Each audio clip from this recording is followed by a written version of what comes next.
Live and direct, you're tuned into the Diallo Show, broadcasting straight out of the sanctuary hypocrisy that is the city of Chirac, the state of Illinois.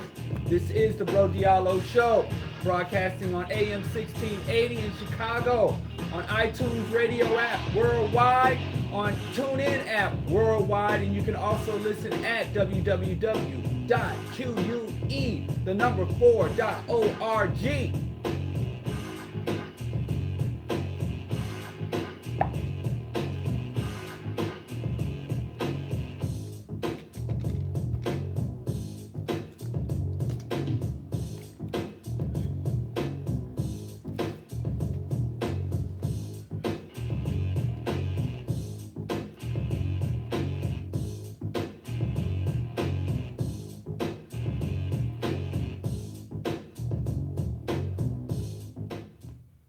Happy summer solstice, everyone. And as usual, the first day of summer yesterday, Chicago decided to be a sunless, gloomy, rainy day. And nobody has more love and respect and appreciation for the rain than Bro Diallo. But damn, first day of summer, you know, and y'all have heard me complain about this weather, and y'all will continue to hear me complain about this weather. So it's nothing anybody can do. I'm like Trump with the weather. I'll do something and be totally responsible for something, but claim I'm powerless to do anything about it. So what can I do about my complaining about the weather? Maybe I'll sign an executive order to cease and desist my complaining about the weather. Because I hear myself. I go back and hear the shows. I'm unhappy all winter. But I've had a couple of good 90-degree days. That's my kind of stuff, man. I'm a tropical dude. I'm a tropical dude. I don't know. That's something they ain't took out of me yet. Even though my ancestors been here for generations. We ain't felt the warmth of Africa's sun in generations, but still, I somewhere in my bones, I know I like that warm weather. I got a homie. My Nigerian brother, Sheun, said once I come to Nigeria, I won't be talking all that, how much I love the hot and warm weather. Once I set foot in Africa, which is very soon, but I doubt it. I think I still would love that tropical heat. But anyway, it's a new day in America. Trump has signed an executive order where he will no longer separate refugee families at the border, and he had a big ceremony, and the media showed up and took pictures, and he took the wonderful, those wonderful leather-bound documents that they have, and where he sits there and signs it and holds the document up. A whole ceremony for a cosmetic, unnecessary executive order. Now, I don't know just how stupid he thinks we are as U.S. citizens, and I don't know how stupid we actually are as U.S. citizens. I don't know which is the truth. Either Trump thinks we're stupid, or perhaps Trump knows we're stupid. Now, I know there are a lot of stupid Americans. I mean, we got way more than our share of idiots, of American idiots, of stupid white men. Those, which is American Idiot. I haven't heard the whole album, but if you're into that, Green Day, there's an album called American Idiots. And there's a book called Stupid White Men by Michael Moore, which actually is a very, very good book. I know some of my audience are so black, so militant, so righteous, so revolutionary, they'll never read a word written by a white man. But if that's your thing, I've read it. I think I still have a copy of it. I don't know what books I have and I don't. When you get to a certain level of books, you just have to trust that the books are there. You never do. You always tell yourself, I'm going to do an accounting. I'm going to take all my books and divide them up into politics and prose and fiction and nonfiction. I'm going to take all my Dale Jones books, all my Amos Wilson books, all my Dr. Clark books, and I'm going to categorize every time I tell myself that. But then I go look, I've got like 3 different areas in my house where I have books. And when I look, it's just so overwhelming. I just collapse on the couch, drink a tea, and say to hell with it. So a lot of times I don't know what books I have and what books I don't have. I don't know people walk out my house with books. People, borrow books and don't return them. Let me say that. So I had a copy of Stupid White Men. I read a copy of Stupid White Men. I remember truly appreciating and thinking there was some good insights on Stupid. But it's, it's a Bush era book. So you might think there's another book called Armed Madhouse by Greg Palast, another good white writer. But again, it's a Bush era book, but both of those books apply so much to today. If it wasn't all that Bush talk, the Bush cabal, if it wasn't so certain dated terms, you wouldn't know when that book was written because it's so apropos. It's so applicable to what we're going through today.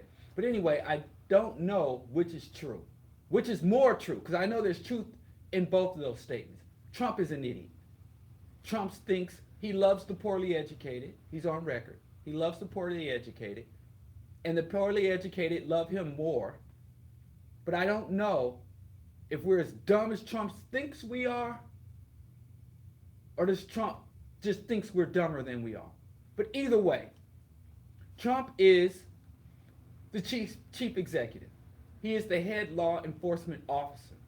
It is Trump's responsibility to enforce federal law and federal policy. But within that constitutionally mandated responsibility, there is an enormous amount of leeway. Presidents have the power to prioritize and deprioritize, to criminalize or decriminalize, to accelerate or decelerate the enforcement of policies. And all other law enforcement agencies have to subordinate themselves to the federal agencies. You all seen the movies, and there's some crime going on, and there's some hard-nosed, dirty, hairy cop who's on the case fighting hard for justice in a system that's too soft on criminals. That movie trope. And then the feds show up and they're like FBI, and then all the local cops, the local detectives have to skedaddle. This is a federal case. Bounce. So if Trump, he himself unilaterally, and unilaterally means without the consult of Congress, without the consult of the Supreme Court, without even the consult of other agencies under his administration, without the consult of anyone besides Miller, he decided to implement a zero tolerance policy. Meaning that he decided to criminalize a civil offense. Because in the United States, you have civil law. Now, I'm not a lawyer, but I am, studied in U.S. policy, public policy, and criminal justice policy, and political science. And you have, so I'm coming at it with that aim. You have criminal law and civil law. And in criminal law, that's when you go to jail. That's when you can be deprived of your right to movement. You can be deprived of your right to freedom. You can be deprived of your right to your contact with your children. If you commit a criminal offense, you're indicted, tried, and convicted. You are no longer a citizen. You no longer have the citizen right. And according to the Constitution, the U.S., the 13th, 14th, and 15th Amendment, the United States has the right to enslave you, to enforce and to force you to do labor without just compensation. If you are convicted of a criminal offense, doesn't matter if you committed a criminal offense. That's a whole nother discussion. But if you are convicted of that's criminal law. On civil law, if you violate a civil code, the state cannot deprive you of your ability to move. They cannot deprive you of your right to contact your children. They cannot detain you. Civil law, to break a civil code or a civil law means I get a car note and I sign a contract saying that I will fulfill the pay this car note off. Or I sign a contract with one of my partners, which I'm working on now, and I violate the terms of that contract. And the person I entered into a contract, whether it's a multinational corporation, whether it's another individual, Like where I live, I live in a condo. So we have a condo association. We're all contracted to meet certain obligations. And so the person I purchase a car from, the person I'm going into business with, or the people I cohabitate in this building with, yes, I am a condo Negro. That's a thing now. I cohabitate. I have obligations to them. And let's say I'm like, to hell with it. I'm going to hit this glass pipe, put my feet up, and I ain't care about nothing. I ain't honoring no more contracts. Middle finger to you all. And every single one of those entities could go hire a lawyer. And they could even go before a judge and say, Bro Diallo is guilty of failing to meet these contractual obligations. And I, up to that point, even found guilty of violating these stated contractual obligations, have no fear of jail time. Because I have committed what they call a civil offense. And so with criminal offense, jail. With civil offenses, there are penalties, but it generally does not include jail time. That means I will have to pay a fine, I take a hit to my credit rating, I could even have my property denied me or impounded. But my freedom of person, my bodily integrity, generally is not bothered with. Jaywalking is considered a civil offense. Now, there are some blurred lines. Let's say I'm speeding in my car. That's generally a civil offense. So the cop will write me a ticket. I'll have to pay fine, and I'll get some points on my license, but I won't get arrested. But let's say I'm speeding, and I'm going so fast to a point where I'm speeding, and I'm under the influence of drugs while I'm speeding. Or I have some contraband in my car while I'm speeding. Or there's some accident or something else, harm done to property or person while I'm speeding. So now this civil offense, which normally I just get a ticket, a fine, points off my license, a warning, can turn into a criminal offense. So jaywalking, speeding, parking, illegal parking. Now if I illegally park and I get a ticket, my car might get towed and impounded, denied my property, given a fine. But if I illegally park and I obstruct a lane and there's an ambulance trying to get to an emergency and someone dies as a result of my irresponsibility, they can elevate that to a criminal charge. That's how it works in the United States. But they try to keep a fine line between civil and criminal law. It wasn't always the case.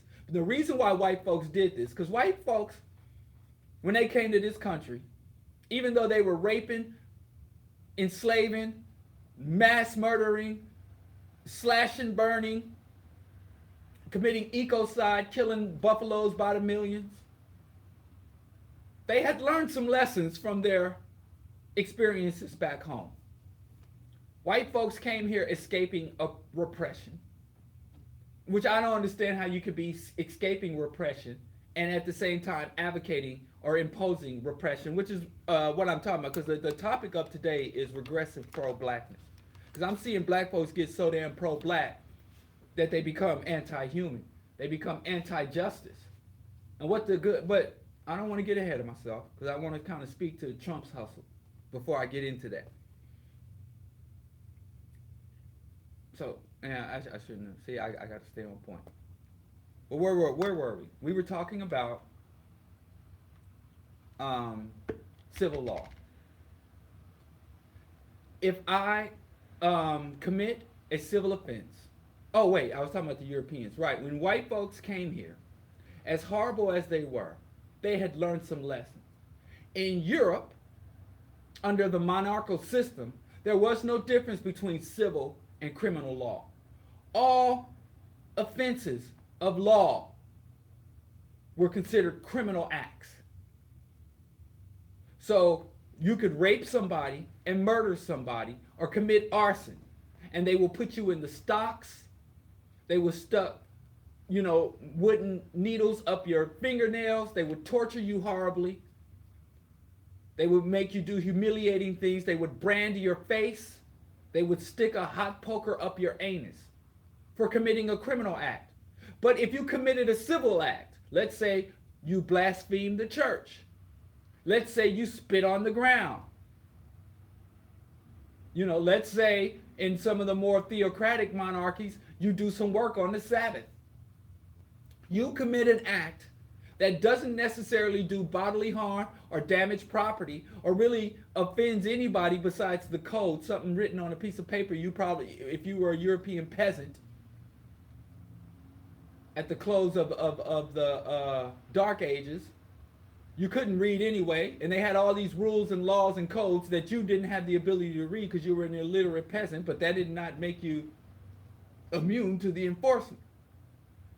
And they remembered that. And they had debtors' prison. If you entered into a contract, if you were a serf or a peasant, and you had an obligation to the lord of the land to provide him with so many bushels of wheat or so many baskets of turnips, and you failed to meet that contract, who cares if it was a drought?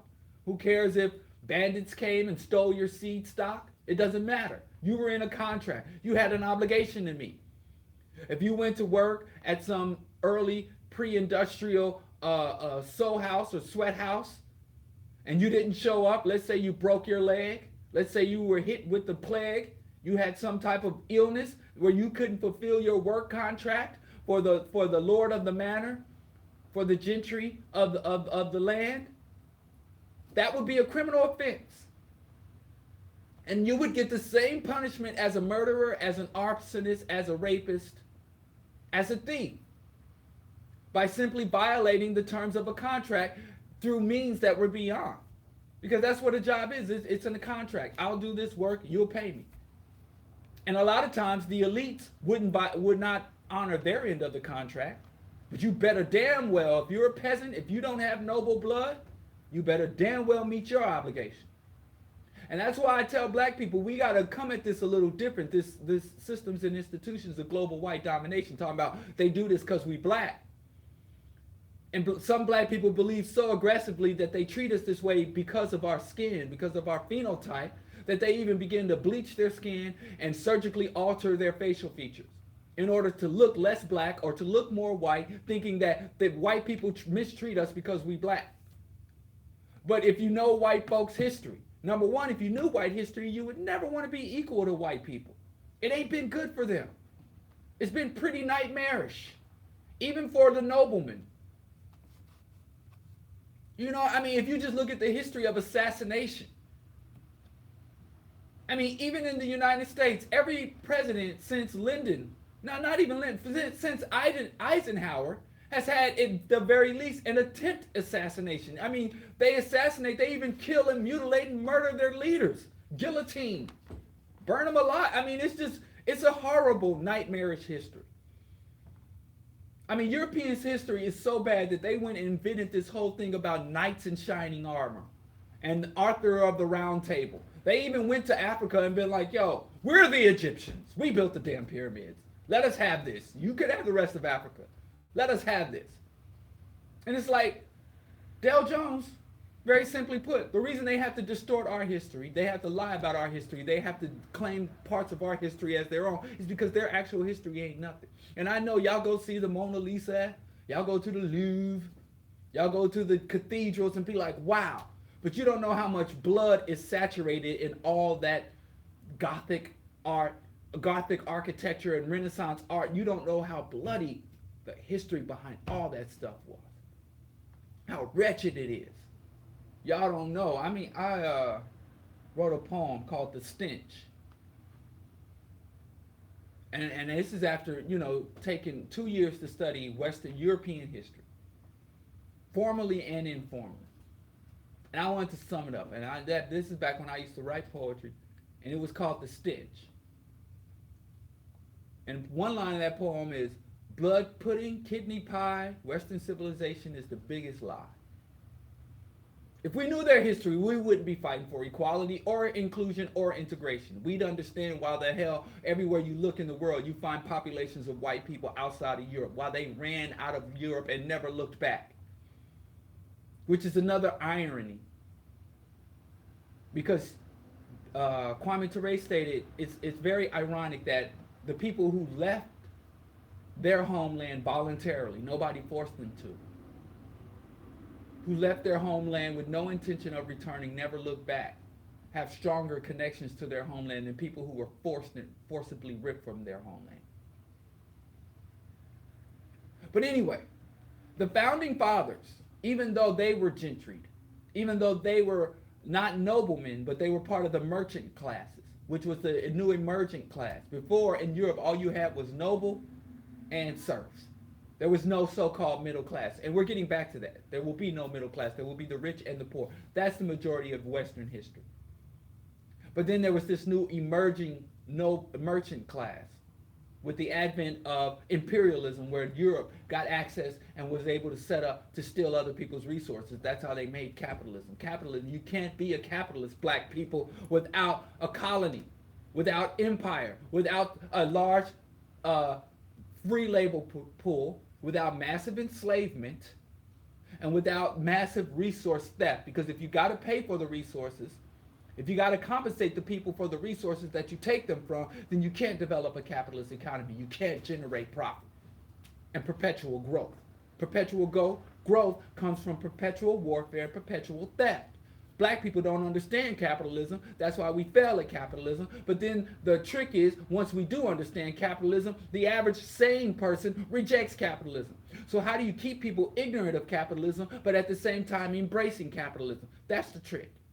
And they're doing pretty good at pulling that trick off. Because most pro-capitalist black folks I meet don't know a damn thing about capitalism. They still say nonsense like, it's about competition and opportunity.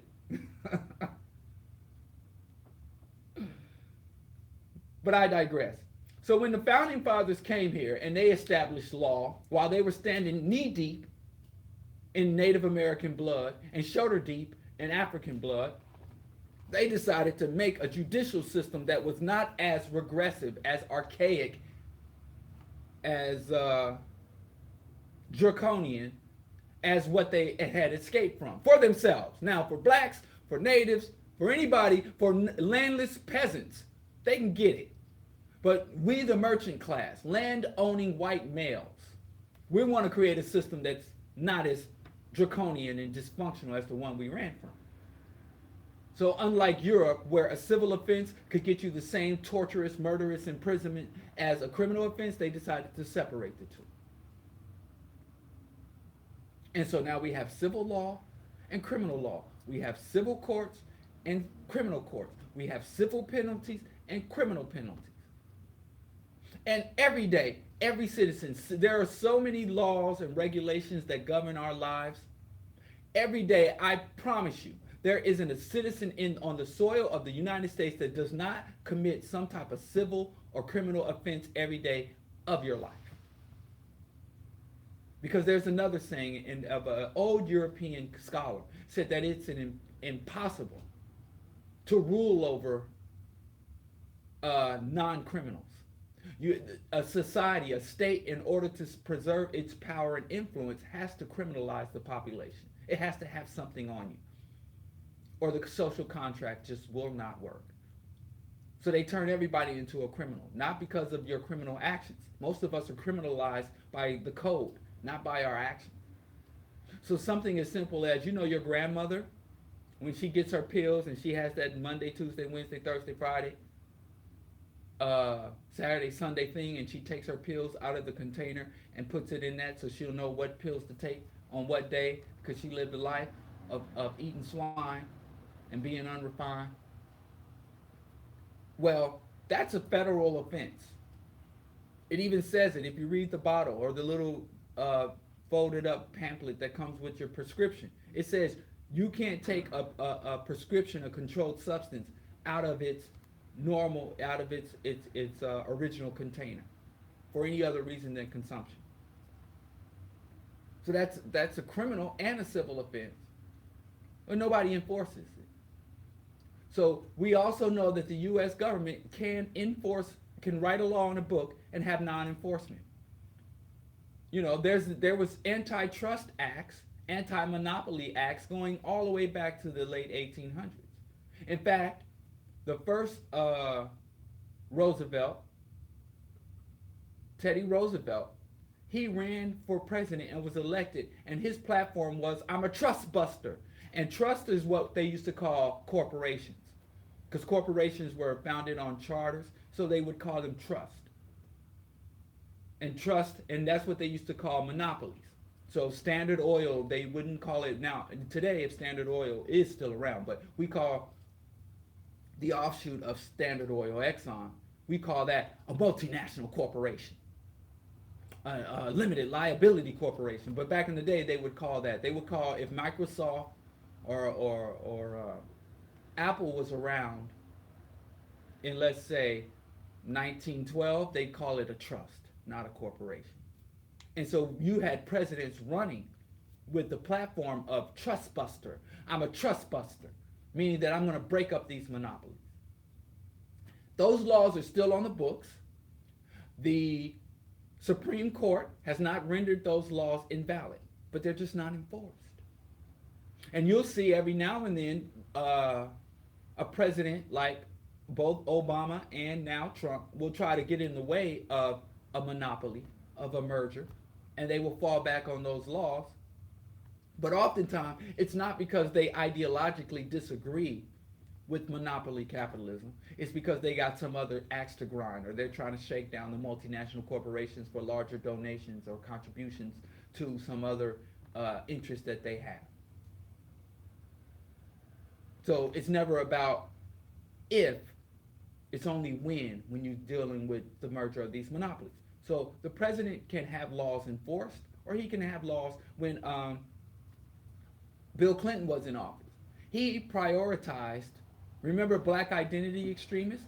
Well, the Clinton administration, at the same time they were going after super predators and mass incarcerating black folks, he prioritized, remember he came out of Arkansas, he prioritized the capture and destruction of the militia movement. The militia movement was really big in the 90s. And by the time Clinton left office, the militia movement was some obscure thing. Now, it remobilized under Obama, because Obama wasn't going to attack nothing white. He was there to serve whiteness, not to police whiteness. That's how Obama, that's why Trump is in office. White folks really got full of themselves during the Obama. They were like, we can do anything. Because Obama never checked them. He didn't check Republicans in the Senate. He didn't check white folks in the street. And even when black Uncle Tom scholars like Skip Gates were smacked up on their own doorstep, he brought this redneck cop to the White House to have beer. What kind of president drinks beer with a racist cop? The first black president does. I mean, Bill Clinton ain't even, what's his name? Trump ain't even brought, anyway, I digress. All I'm saying is, Trump has the ability. Trump made a policy change or a priority change. Trump reprioritized and said we're going to have a zero tolerance at the U.S. border. He did that unilaterally. He didn't change the laws because he doesn't have the ability to create law or change laws or even invalidate laws. But he does have a right to determine just how he's going to prioritize and enforce the law. So Trump created an issue. This is the Hegelian dialectic. You create a problem that didn't need to exist. And then you blame your opponents for this problem that you created. And then you come in as the hero. You know, that's like somebody breaks into your house to rape you. And as they're holding you down and assaulting you, they all of a sudden take off their ski mask and put on a cape and rescue you from themselves. And then really, for real, look you dead in the face and be like, aren't you going to congratulate me? I just saved you from being raped. Like, but you were raping me. But are you being raped right now? No. And who saved you? Me. Because if not for me, I could go back to raping you. But I choose not to. Therefore, I am a hero. And then those Democrats sleeping in the basement, did they come up and save you? No. Well, they're locked in the basement. They really didn't have any options. Right now, the Republicans just yesterday tried to pass an immigration bill. A very draconian. I'm going to have to start using that word a whole lot. If you don't know what draconian means, look it up. Because, until Trump is out of office, I'm going to be probably using that word several times a day. If you don't know what it means, use the context clue. The Republicans have pretty much run roughshod over the Democrats. They're like, we got a majority in the House of Representatives, we got the majority of Senate, we got a majority on the Supreme Court, and we got the White House. We don't need to hear nothing from you. And the Republicans have determined we're not going to negotiate with Democrats, we're not going to lobby with Democrats, we're not going to consider Democrats. And all the Democrats can do is show up at these Senate meetings and committee meetings and hoop and holler. And that's all they can do. And pray that this November that there's a blue wave where they can get at least enough numbers, because right now in the Senate they even have a veto, not in the Senate but in the House they have a veto-proof majority. And they've canceled the filibuster. They used the I mean, this stuff is wild. I mean, like Professor William Mackey's grandma said, the bugger got no shame. These white Republicans have no compunction, no shame, no basic human civility or dignity. They are literally, and I hate to agree with this woman because she's the scum of the earth, but they literally are a basket of deplorables, the most degenerate people. Not only would I not leave the average Republican congressman in the room alone with my child, I wouldn't leave the average Republican in the room alone with my wallet. And I mean, you got to be really bad to make the Democrats look halfway decent, because the Democrats ain't for nothing. But it's hard to even consider the damn Democrats. I mean, the Democrats, I said it yesterday, they might as well change their name to the Not Republican Party, because that's all the Democrats have going for themselves. That's all they have going for themselves. And the reality, they do a lot of the same dirt. But at least the Democrats still have some level of decorum. There is still an element of respect for the rule of law. I mean, the Republicans are literally a criminal faction.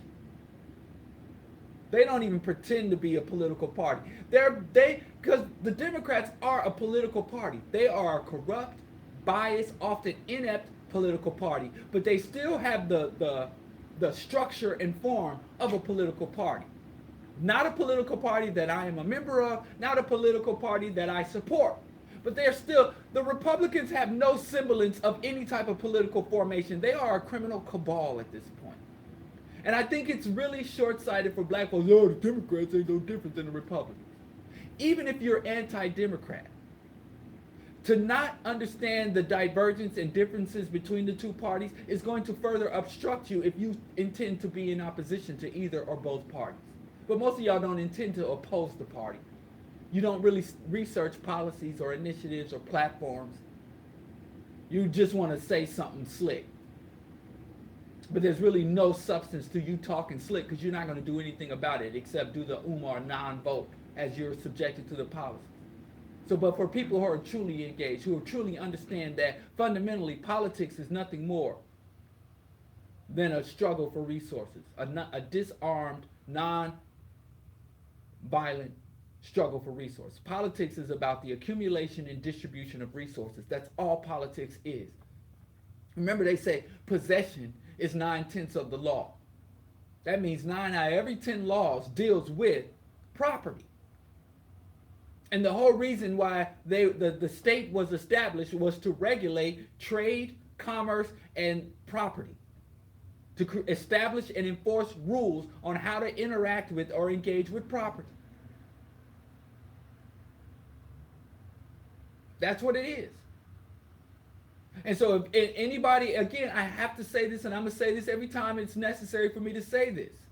Any black person that is telling black people about how we need resources, how we need black power, how we need to engage the economy and elevate or seek out and create opportunities within the economy, but they're telling you to neglect the political system in the arena where you're trying to engage economically, is full of it.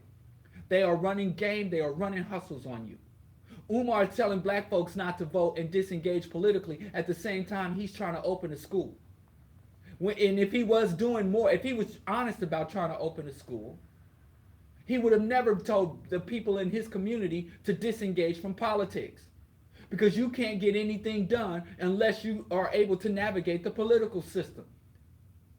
Everything from testing to zoning, you know, from regulations to insurance, all is regulated and governed by politics. So if he can't go wherever he had planned to build that school in the southern woods, that all boys Peter Pan school he wanted to build, he would have to go into have a relationship with local state senators. He would have to have an ongoing relationship with whatever, if it's a congressional district or if it's whatever legislative district, he would have to have some type of working relationship, some level of understanding. I ain't saying he's got to have a friendship. I ain't saying he's got to have a love. I ain't even saying he's got to have agreement. But you better have some open dialogue with the political structure in your area if you plan on opening a school, operating a business, or functioning as anything other than just a consumer. Now, if you're just a consumer, I do my job, and then I like to watch my sports, and then I like to go buy my brisket and sneakers, and that's all. That's my level. I have no civic engagement. I have no larger agenda. I have no intent to organize my people for any cause. Then you could be apolitical. But someone like Umar who says, I want to open schools, I want to open business, I want to empower my people, and you're going to disengage from the political system. And again, I'm not saying vote or don't vote. But everywhere I went, I've ever tried to organize, you better get yourself in a room with an alderman, a city council member, school board member, a state senator, a congressman. You better you better know who these people are and know what they're about, and they might have to know your name, even if it's a hostile relationship. So in doing urban agriculture and trying to open businesses and conflicting with corrupt commercial landlords who dishonor their end of the contract, I found myself downtown at City Hall, the Board of Records, in local alderman's office, talking and pulling the coat of my state representative, state legislature. But again, if I'm just running game and I ain't trying to build nothing, then yeah, I could tell black folks to do things that are against their own interest. But anyway, Trump thinks we're idiots. Trump created a problem. And then he had a ceremony, which any self-respecting person, it's highly offensive. I just don't like being hustled. I don't like being hustled. Some of y'all are indifferent. If it's a good hustle, you like it. If it's a bad, it's like a song, a degenerate song with a funky beat. I don't like those songs where rappers are flaunting their wealth, talking about how you pimp my sister, how you shoot my brother, how you sell drugs to my son. I don't generally like those songs. I mean, I listen to the content. Now, I listen to certain songs, like you got ghetto, because there's different classifications of ghetto rap. You got ghetto boys who often talk about their own internal struggles, whether it's mental illness, whether it's addiction, whether it's suffering. That's why I think I think we need a new classification of hip hop. And now I'm gonna say this and move on. But now, I mean, I brought it up, so I can't just walk away from it. I think gangsta rap is one classification. But then you have this materialistic rap, this elitist rap, this bourgeois rap, where they rap about sitting ringside at NBA games in $20,000 seats, private jets, going to Dubai, diamonds and golds, and they buy a drop top Maybach and all of that. But when I was coming up, rappers, Ice Cube would say, I drive a hoopty, and I'm in a car with 6 other niggas in the car. And it's a hoopty, it's a raggedy car. And I got scuffed shoes, run over shoes. Don't push me, because I'm close to the edge. So gangster rap used to, even the rich rappers would feign poverty. You know, I got a hole in my sock. I got $100 sneakers and dingy socks. And they would juxtapose, these little bits of, I get a little money, but overall my situation is not that good. That's what the kind of gangster rap I identify with. Where I understood the frustration, the pain, and the antisocial violence, the internalized violence, the self-loathing. I could relate to that. I understood it. Even when you're acting in a way, in a degenerate manner, there was some context to it. To the murder spree. And where Scarface and the Ghetto Boys, even early NWA, before Ice Cube, when Ice Cube write the rhymes that I say, hell to the niggas from the CIA. When Ice Cube was writing the rhymes and Dre was laying the beats, there was some redeeming elements to the gangster rap. There were some relatable elements. And people would say, this gangster stuff is the nightmare that America created. We're giving back to the world what the world has given us. That went all the way up to even Biggie Smalls. Remember, Biggie Smalls says, y'all was grimy in the early 90s. Far behind me, it ain't hard to find me. But when Biggie Smalls came in, and remember, Biggie Smalls grew up middle class. Biggie Smalls went to a private school. Biggie Smalls was not from the streets.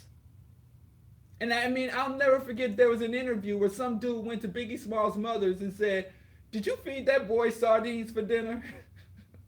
And this is a West Indian mother. And I learned this in the 90s. I didn't know this. West Indians don't play with their food now. I had a Trinidadian homeboy, Gertrell. Used to call him G. And yeah, they love those old English, Bartholomew. West Indians love those old English names. Garfield, Kirkchard. All right, let me stop.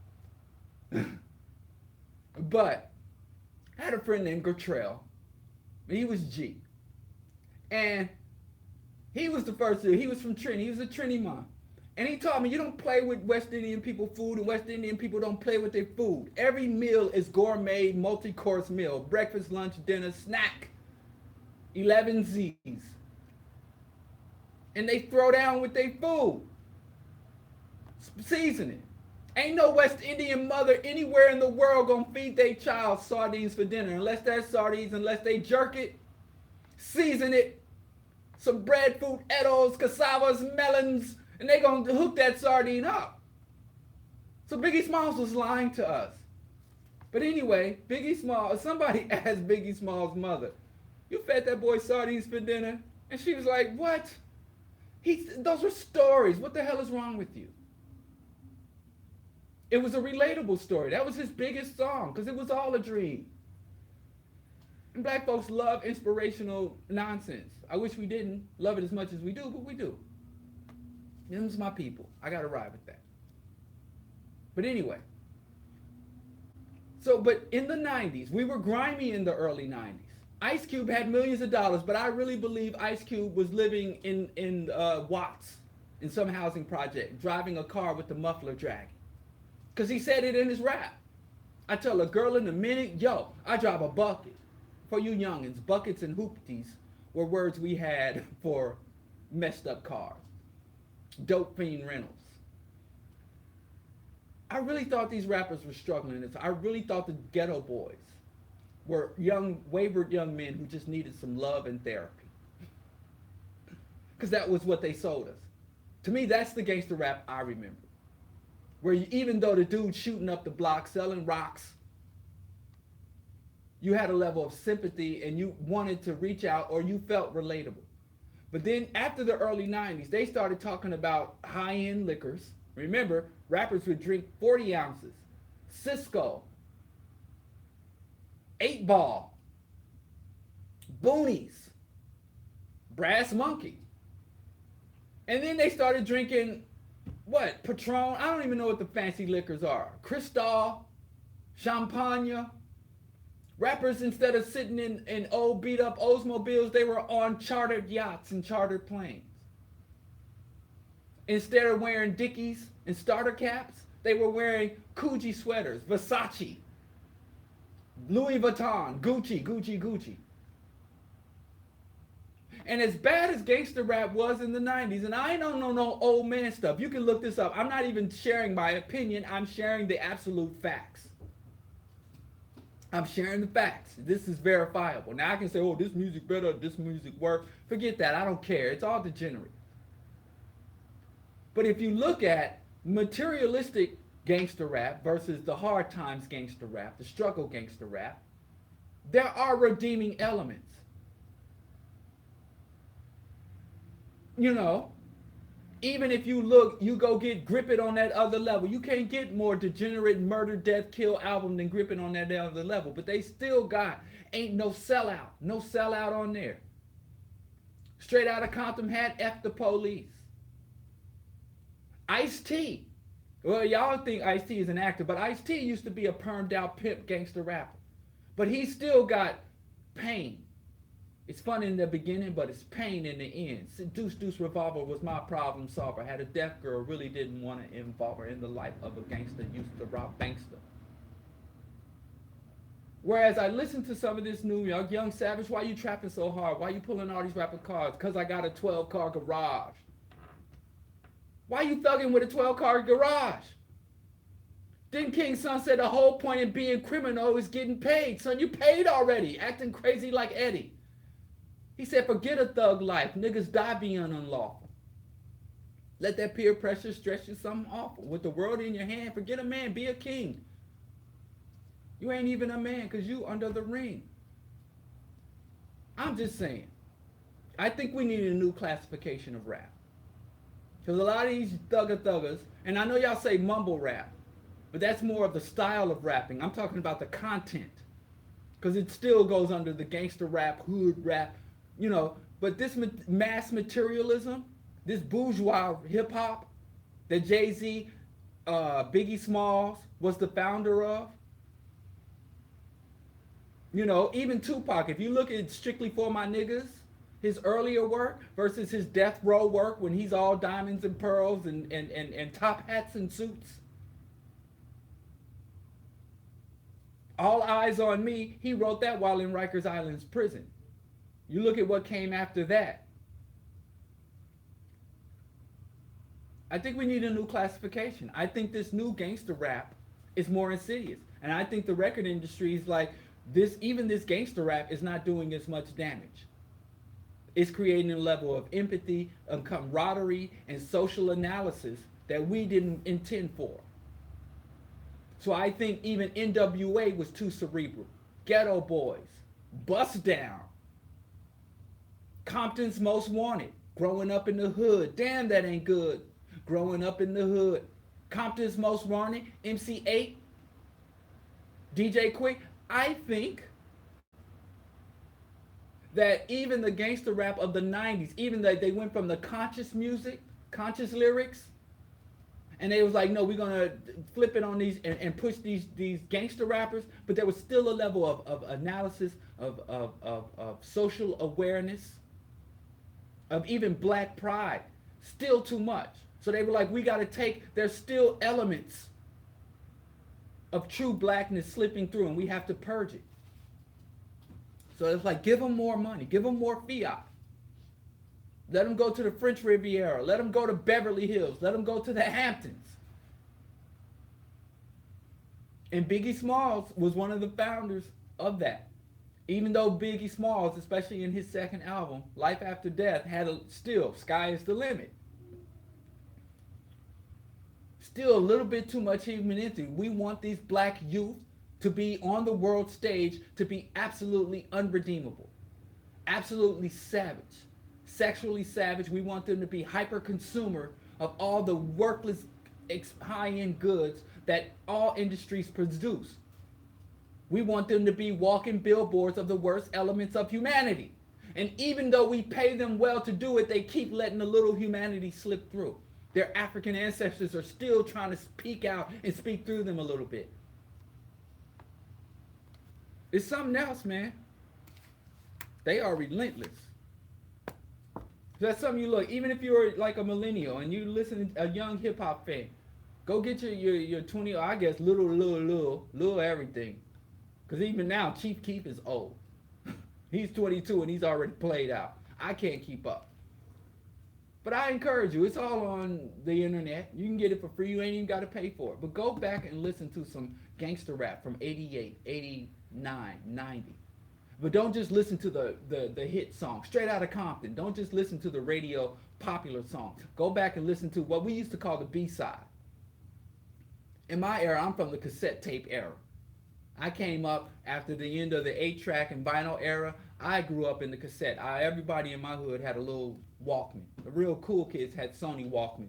But you could get a little a portable cassette player at 7-Eleven for like $8.99. It'll break on you within 2 months, but still. And those little orange tipped wire headphones, the struggle was real. But they had this thing called the B-side. And on the A side is where you put your hits, your radio friendly songs, the songs to reel people in. But then the B side, it was like the music that wasn't necessarily going to be the hit music, but the artist really trying to show what they can do, speak from their heart, or just really show off some new skills that they have. So go listen to some of them B side records. Go listen to Ice-T, but when Ice-T was in his 20s and still had a perm and was still pimping and thugging and gangster. Go listen to Power or Rhyme Pays, which is a play on Crime Pays. Go listen to some early NWA. Not the NWA they play in the movies, but go listen to NWA and the Posse, their first album. When you see some young kids having fun. I got a fat girl on my job, and where they were playing Baked Breeds, and they had a song on there called This Is Something to Dance To, before the white man told them, nah, you got to do more killing, more pimping, more death, more carnage. I'm saying just go listen to it. And I ain't saying you gotta like it. I'm not saying listening to it to be hip. I'm just saying listen to the content and see how the music has evolved or devolved. Make your own decision. But the gangster rap and a lot of young people, I see them. There's a song I heard, I can't remember the name, but this young man, unbelievable artist. Let me see if I can pull it up. He has a song called Old Nigga, called YBN Corday. He has a song called Old Niggas. And this is a response to a song by J. Cole called 1985. And it is a brilliant song. Y'all go look this up. I don't think I could play it on the air. He got a potty mouth too. I'll see if I can. But it's called his name is YBN Corday. And Corday is Cordae. And the song is Old Niggas. And I recommend every old, and listen, I know brothers out there, y'all 38, 37, you cats out there 32 years old. Y'all think he can't be talking. Yeah, he talking to y'all. To them, anything over 20 is old. Anything over 15 minutes is old to these internet age young people. So yeah, if you old enough to legally drink, you old to a lot of these kids. So you might want to listen to it in. But especially brothers my age in your 40s, some of my elders in your 50s and 60s, y'all might want to listen to this kid. At least this song. I don't know. Don't make me say, oh, Diallo vouch for this artist. This is all I know from this dude. And like I said, these artists, these internet SoundCloud artists, I can't keep up. But I recommend that song. Highly recommend it. And I didn't even hear 1985. Somebody told me to listen to J. Cole. I have not heard anything from J. Cole. Oh, I did hear something from J. Cole. Crooked Smile. But y'all see my music that I play on the Bro Diallo Show. So, oh, excuse me. I also want to bring up Anton Rose of East Pittsburgh and the brothers and sisters in the street putting their lives on the line to seek justice for this young man shot on camera, running from the police, not presenting any type of threat or posing any threat to, not only no threat to the police, but no threat to any other citizen. Fleeing a car, empty-handed. Was shot and murdered. I guess black folks, we're gonna keep doing this dance with white folks. We're going to keep doing this dance with white folks. We're not going to stop this. They committed an atrocity against us. They're not going to stop murdering us. They're not going to hold these police accountable. And we're not going to stop our predictable, ineffective reaction to this ongoing atrocities. We've been in the streets protesting the unarmed murder of black children by the police since the first cop was established, since the Reconstruction era. We've had riots in the 1940s, riots in the 1930s, riots in the 1950s for this same reason, and it goes on. And I'll tell the community one more time, the police do not enforce the law, the police enforce the status quo. If you do not want your children accosted, harassed, and potentially murdered by the police, you cannot reform the police. And we've done it here in Chicago. Here in Chicago, Brother Kofi, and several other Brother Tucson brothers here on the streets of the Chicago, and sisters, Ujamu medics, put that work in. They were in the streets, and they not only got rid of the top lawyer,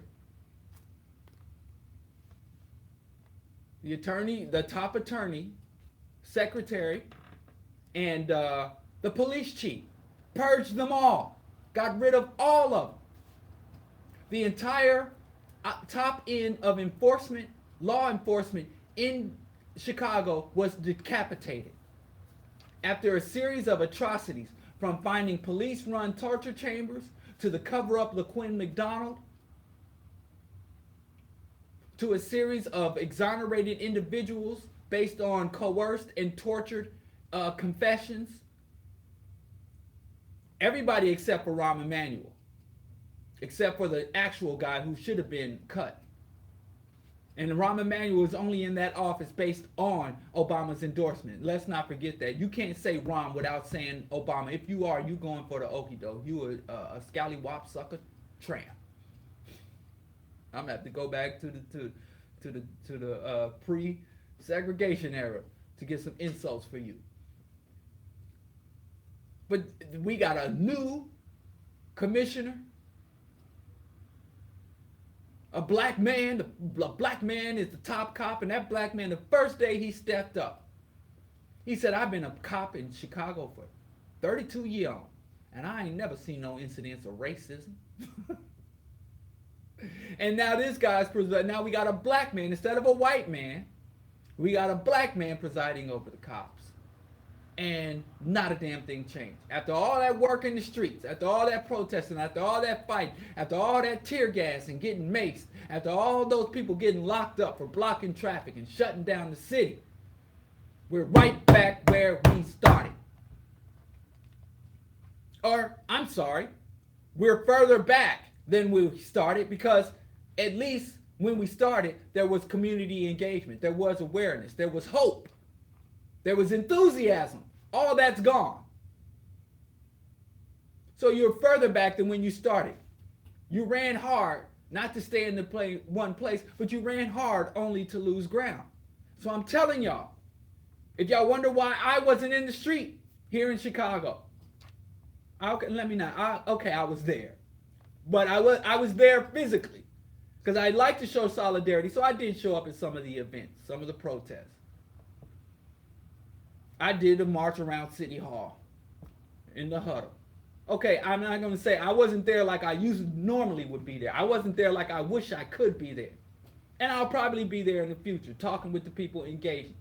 But my heart ain't in it. My mind ain't in it, because I'm like, this stuff is not going to work, and you're wasting people's time. Look at they had a rally right on my doorstep. I walked outside, didn't have to walk 2 blocks, and I was there in the midst of the rally. And I am asking people, what the hell are y'all doing? All these beautiful black people, all these energetic young black people, and all you can do is waste their time and effort. It's disrespectful. But anyway, we got another dead miner, shot in the back, unarmed. And the cop that shot him had just taken literally, I'm not making this up, had just taken his oath. He hadn't been a cop for 5 hours. He hadn't worked a full shift before he bagged his first little coon. And let me tell you something, that cop's going to be a local legend. He's going to be a hero, and he's going to go on to have a long career as this boy's corpse rots in the grave. And then they went to Pittsburgh, East Pittsburgh, and they started talking to the people, and you had black people in their 30s and 40s on camera weeping.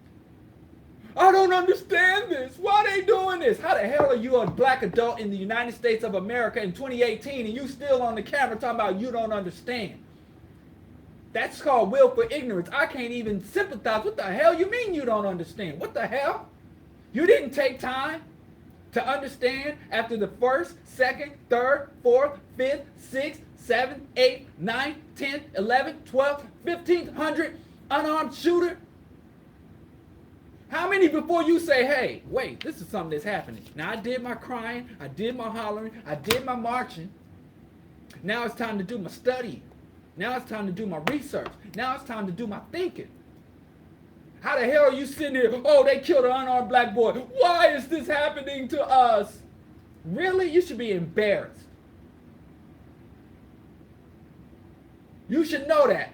Every time they put a camera in her face, every black person should be able to give a dissertation on global white domination, violence, capitalism, dehumanization, propaganda, all the elements and intersections that come to the status that brings us to a point in American history where you can kill black people on camera with impunity without consequence. We should understand it.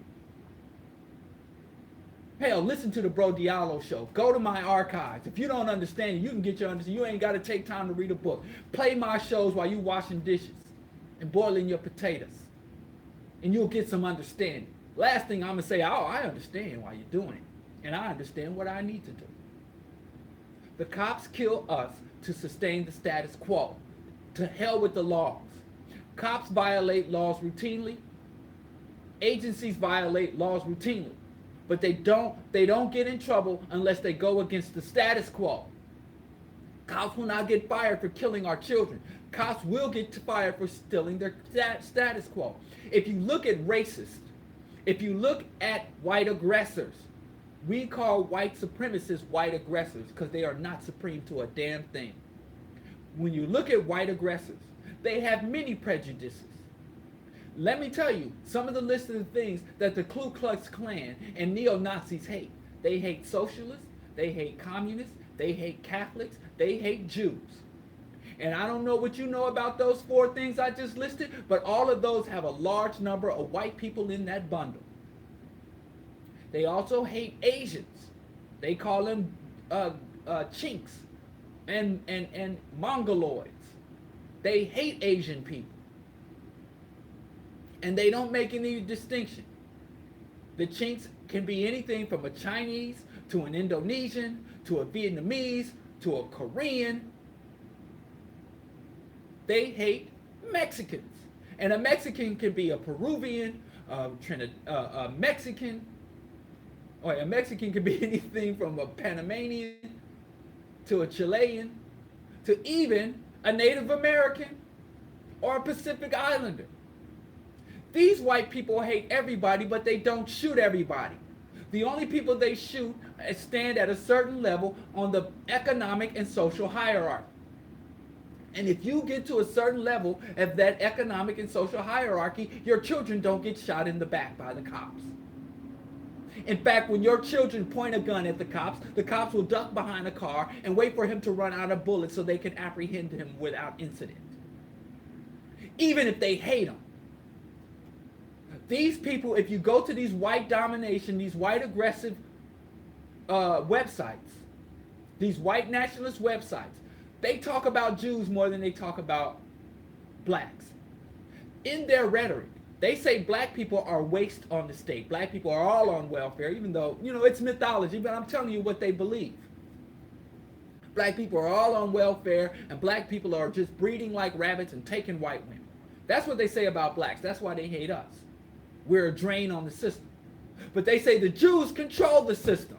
They say the U.S.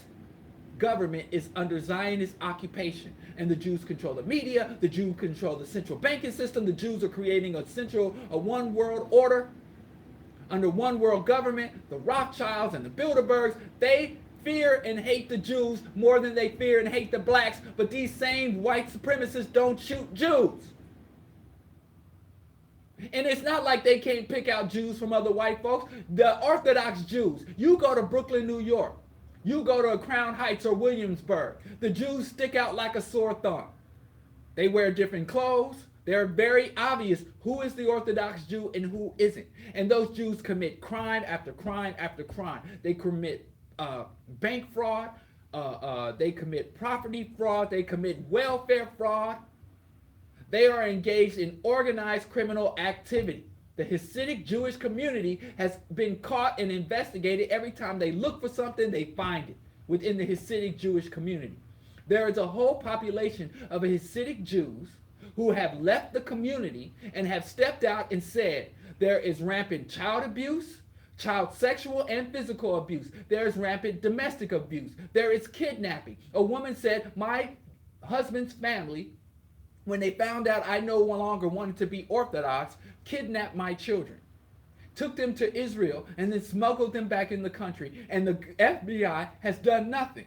Now you get a black man to pick up his son from school and stop for ice cream instead of taking him straight home. They put out a damn Amber Alert when the mother calls and like, listen, they got Amber Alert for you take a black kid to get ice cream when you should have took him straight home and you 15 minutes late. It's an Amber Alert and you going to jail. They are kidnapping Hasidic children from Hasidic mothers who don't obey, or Hasidic families that go against the community and taking them out of the country. Not a word. So it ain't crime. The police don't enforce those crimes. I've worked at Downstate Medical Center where they would bring in these battered Hasidic women and no questions asked. There was once an article written in the Village Voice called How the Rabbi Got AIDS, and how this prominent Hasidic rabbi would go to the village and pay male prostitutes. And he brought back that disease and infected his wife and children. They over there doing it like everybody else. So it's not that you look at these communities like the Amish community. There's a documentary about the crimes and abuses within the Amish community. But they don't shoot these people. But they hate these people as much as they hate black people. But every cop understands when I pull my gun out, depending on who's on the other side of that trigger, I might have to answer for it. But they know they can kill blacks with impunity. They can kill Latinos with impunity. Since 9/11, they can rough up and even kill Arabs with impunity. As long as they're not Saudi royals. As long as they're not from royal Arab lineage. There's certain Arabs they can kill, certain Arabs they can't. So they don't kill who they hate. They kill who the status quo allows them to kill. So what should we do with that understanding as a black community, as we have to bury yet another child who was shot in the back by a cop who is now on a paid vacation? The cop had not completed. The cop had just taken his oath of office. They said that cop had been on the job less than 5 hours before he killed this child. He has been on the job less than 24 hours and is already suspended with pay. He's already on a paid vacation. Tell me another job where you can do your job in a bad way and get a paid vacation while they do this, while they investigate it. It's the status quo. It's been the status quo since the Emancipation Proclamation. A white person would get in more trouble killing a slave than they would killing a free black man today, because a slave was a white man's property and you had to answer to the white man for damaging his property. So there were heavier consequences when a paddle roller would kill a slave on there. Like, did you have to kill the nigger?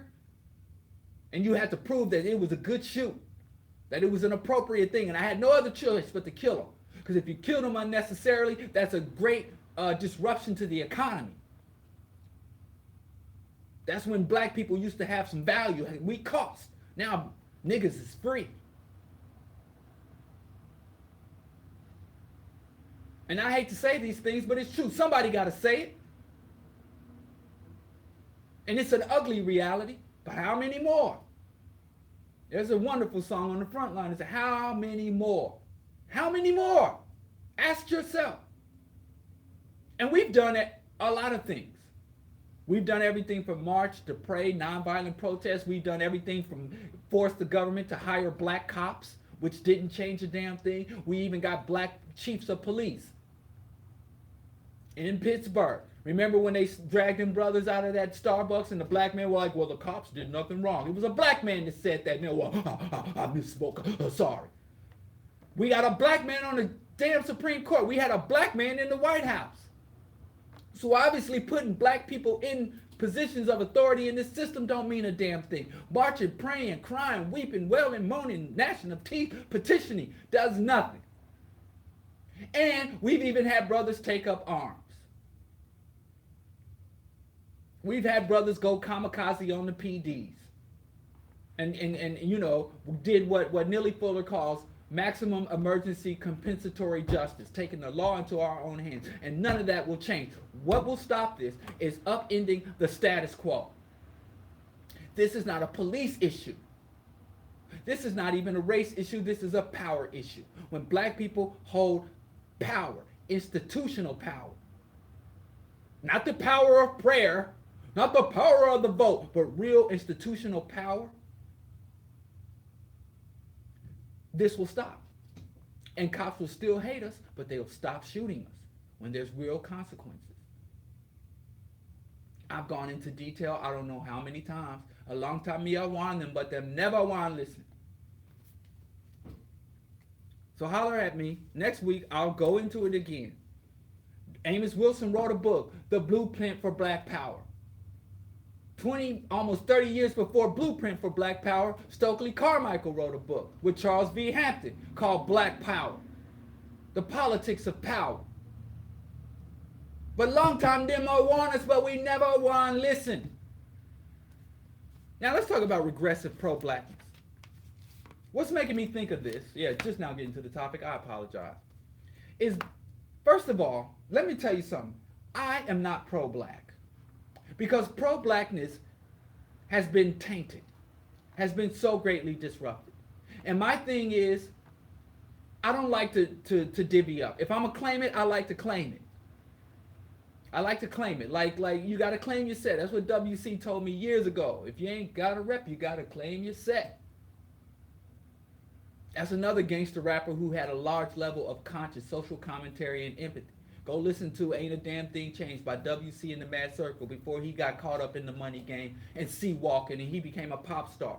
Go listen to WC in the Mad World, in the Mad Circle. And the circle stood for Community Alliance of Anti-Discrimination. Time again, they got out on the furlough. But anyway, pro-blackness is empty. And I don't claim pro-blackness. And here's the reason why. Pro-blackness is devoid of class analysis. It's devoid of historical analysis. It's devoid of political and historical context. Pro-blackness means if I see Michael Jordan do a 360 dunk and win championships, I'm happy for him and I think it's good for the race. Seeing Obama get elected and he has a black wife and he has black daughters, and he's a black man. Therefore, I celebrate Obama.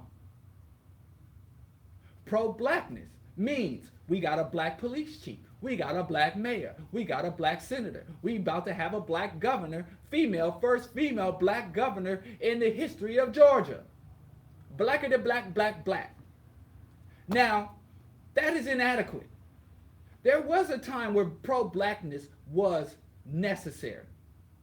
Black people came off of the plantation of being told, you are not human. You are chattel. You are a subset, a degenerative offshoot of evolution. That was the scientific thing. Black people are an unevolved species of human. Then the religious angle was we were cursed. We carried the mark of Cain. We carried a curse of Hamitic curse, that God cursed us because some ancient black man looked at the genitals of his father while his father was drunk and giggled. And so God said, I will curse you to have dark skin, wide nose, elongated penis, and to be the servant of your brother Shem and Japheth.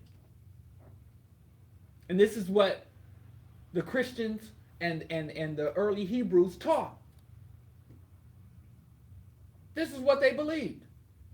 They said that the mark of Cain was black skin, and so when Cain killed his brother Abel, then Cain became a black man and went to Africa and created the black race. And some say there were the three sons, Ham, Shem, and Japheth.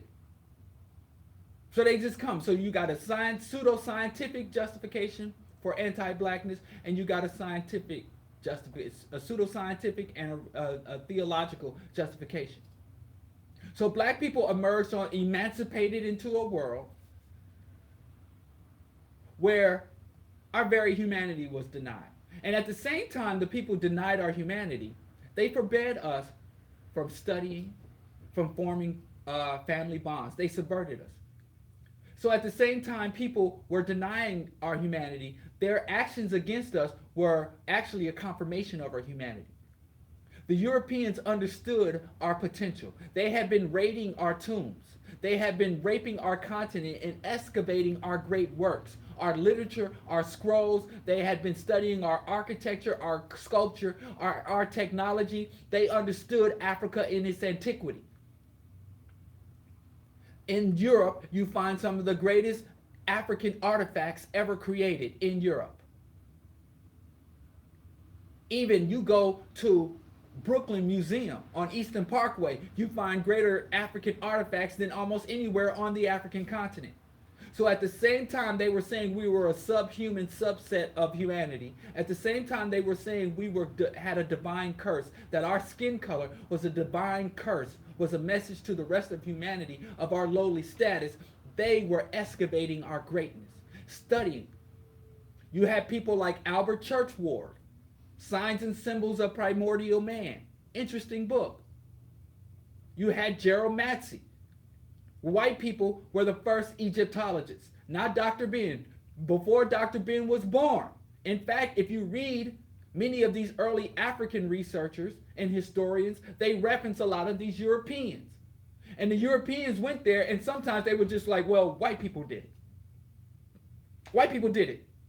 There was an ancient nomadic race of Europeans that came from Europe, didn't build shit in Europe, but they came to Africa and built mighty structures and wrote prolific tomes, and then they disappeared. They crossed the Red Sea and went into the wilderness. They just made this stuff up because they had to figure out how to, and now they say aliens did, ancient aliens did it, whatever. So at the same time they were denying our humanity, they had to acknowledge our accomplishments.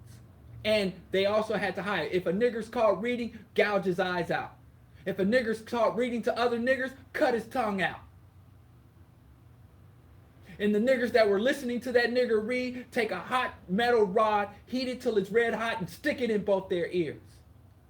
Now, how do you take somebody that is genetically inferior to you and deny them the ability to develop their brain? How, no matter how much we develop our brains, if you're the superior specimen, why would I ever be a threat to you no matter how much I learn?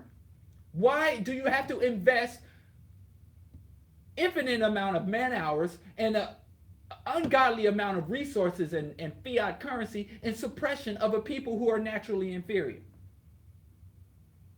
So that's the contradiction unto itself that white people have to live with. Black people are less than us, so we have to hold them down. You don't have to hold down someone who's less than you. They stay down on their own if this is a natural phenomenon. If this is truly a God phenomenon, a godly prophecy, or if it's a scientific fact, you don't have to do anything. It just happens on its own. They don't pass laws saying chimpanzees can't read. They never had to deny chimpanzees loans and opportunities within the economy.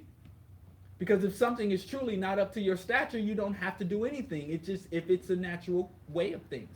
But this is the most, it's so unnatural that white people are literally destroying the world's ecosystem, the life-sustaining capacity of the world, in order to maintain this unnatural divergence of them being above black folks. They had to build nuclear bombs in order to maintain. Like, why would you have to build these super mega weapons to maintain your superiority if your superiority is natural? The elephant didn't build nuclear bombs to rule over the savannah.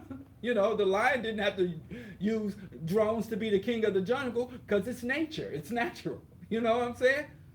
But anyway, black people were coming off of this, the most thorough, unrelenting, systematic dehumanization process ever encountered by any race of people. The only other people that have probably endured this were the black Dravidians of India, the people who built India and treated like dirt, because the people who came later to steal India from the people who actually owned India or don't want to face the shame of what they did, so they create an unnatural system, the caste system. Aryanism and the caste system came from Southeast Asia and infected Europe. Go figure. But probably the Dalits, the Dravidians, the Dalits, the black people of Southeast Asia is probably the only other sector of humanity that have experienced such intensive, unrelenting, multi-generational dehumanization in the world, in human history. Black people in the United States and the Dalits of India. And you probably say the Dalits got it worse because they've been under that for 1,000 years. And we're creeping up on, 300 to 400 years. But anyway, so pro-blackness, affirming our humanity was necessary. And it didn't matter. Black is black, and black is beautiful. Black is proud, and proud to be black. I am an African, because there was a time we couldn't even say African without spitting. African, it used to be the time to say African was an insult. Look at you, you come downstairs looking like an African. Go upstairs and comb your hair. You're outside playing in the dirt all day, come in this house looking like an African. Go get in the bathtub. That's what our parents used to tell us, and our grandparents. Don't play in the sun too much, you get too black. So there was a time where simply saying, if it's black, it's okay. If it's black, I love it. If it's black, I'm with it. I'm pro-black.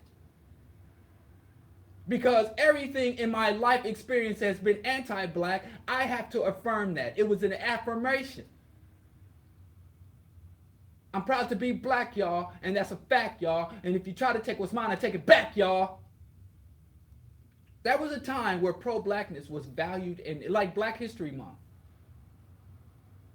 There was a time where these transitional ideas, these transitional practices were absolutely necessary and absolutely valuable. But what happens when you keep something that's good for you past its expiration date? You can go out and get the healthiest organic food you want to get, but if you keep it for too long, what once would make you healthy will make you sick. Something, if you ate it last week, it would be good for you. If you eat it this week, now that it's old and rotten and past its date, you eat it now to make you sick. You got to compost it. You need to break it down and fuse it and move on to bigger things. When you're a baby, you suckle at the breast. When you're a man, well, you still suckle at the breast, but you shouldn't be drinking breast milk, even human breast milk, because you don't have the enzyme.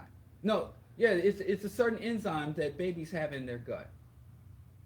I can't remember the name of it. That allows them to break down the complex sugar in the breast milk that adults, that you stop producing after a certain age. After like 7 years old, your gut no longer produces that enzyme.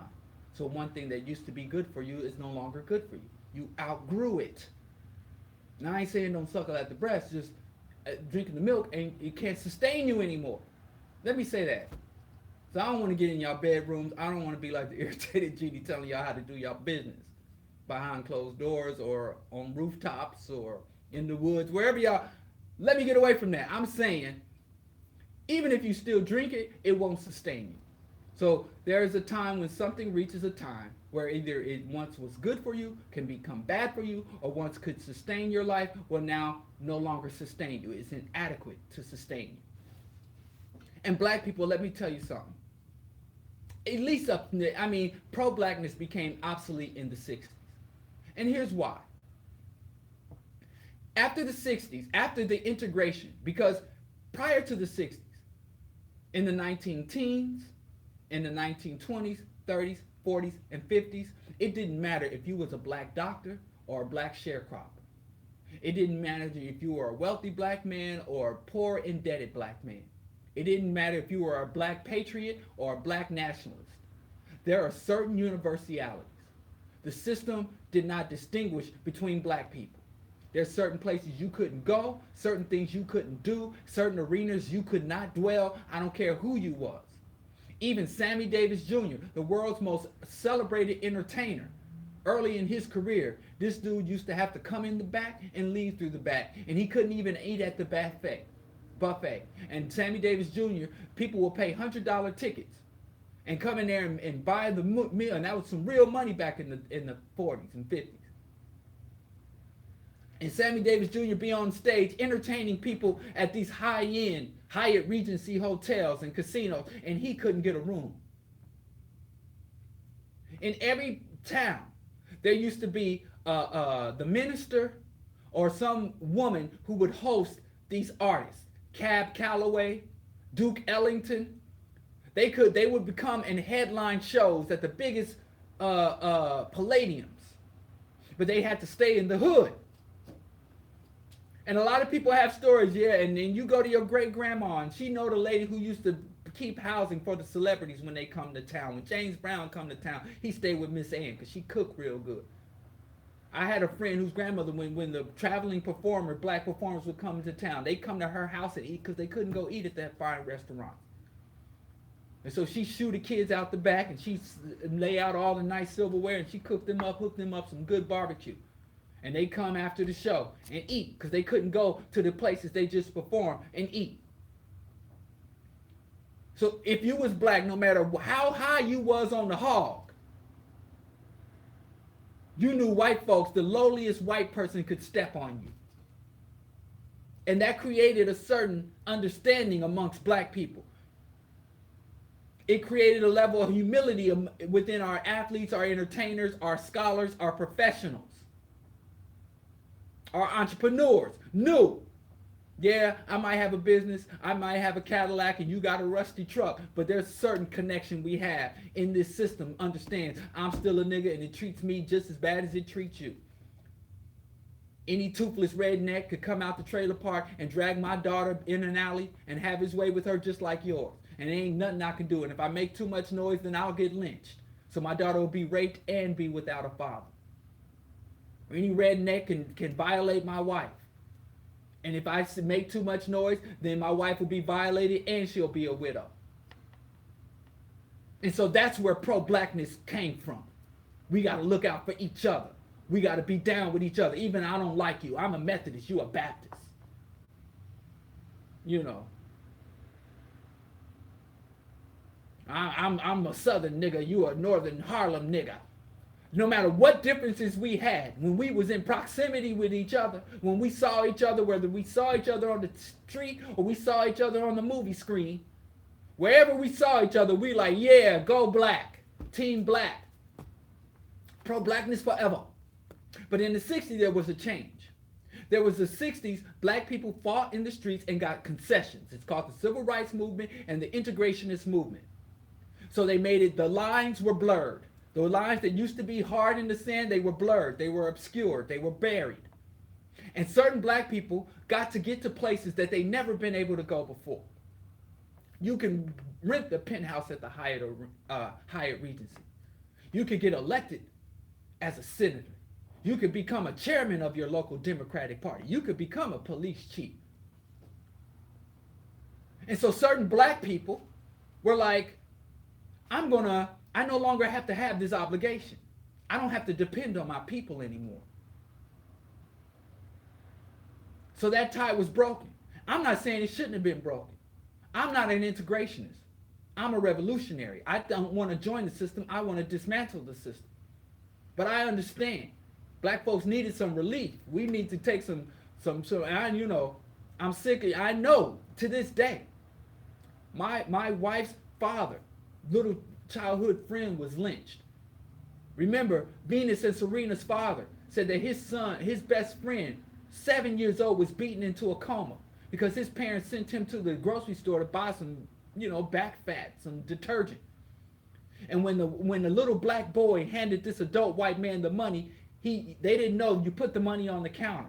They didn't hand black people their money. They dropped it on the counter and the black people pick it up from the counter so that they didn't have physical contact. Even though they'll take your money, they didn't acknowledge your humanity. And he made the mistake of reaching for the money too early and accidentally touched this white man's hand. And these grown black men beat this child to a bloody pulp. And so the father of Venus and Serena's women, I mean, I did a whole show on that thing when she got married called Triumphant Tragedy. Check the archives. So we still got black people living today that have that memory. And now those days are gone, quote unquote. Even when they kill them, they don't go on the news and say, yeah, we shot that nigger. You go back and look at the old footage, and you see Bull O'Connor talking about wiping the sweat from his head with blood on his knuckles. Talking about, we got that nigger good.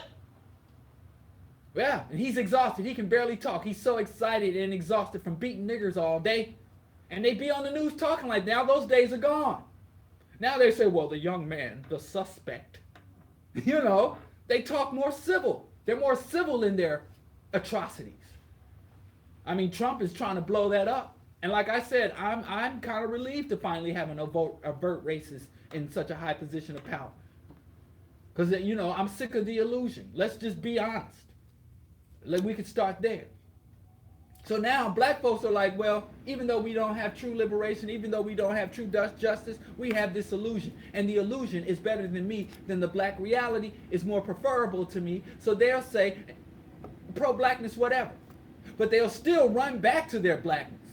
You got wealthy blacks who don't contribute to the struggle, who have no connection, have no organic relationship with the larger black community or the black masses, who take their money and invest in anti-black industries, from private prison industry to the weapons industry, to the imperialism industries of GE, Bechtel, who are financing and profiting from U.S. imperialism. These black people will still come to the hood with turkeys just to keep that line in, for when the system flips on them, they can rally us on their behalf. They pimping our blackness.